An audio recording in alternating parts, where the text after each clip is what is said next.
মহাশিবরাত্রির উৎসব পালন করার জন্য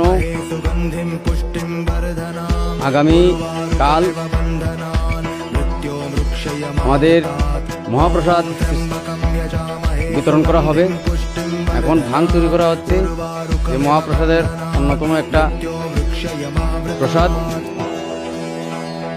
এবং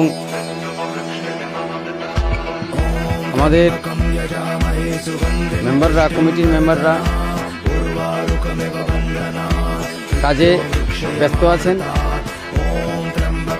চাল, ডাল, সবজি এগুলো ঝাড়াই বাছাই করা হচ্ছে। আগামীকাল 12টা থেকে, মঙ্গলবার 12টা থেকে শুরু হবে আমাদের মহাশিবরাত্রির মহাপ্রসাদ বিতরণ। সকলকে আমন্ত্রণ রাখছি এসে মহাপ্রসাদ গ্রহণ করার জন্য। জয় শিব শম্ভু। আরে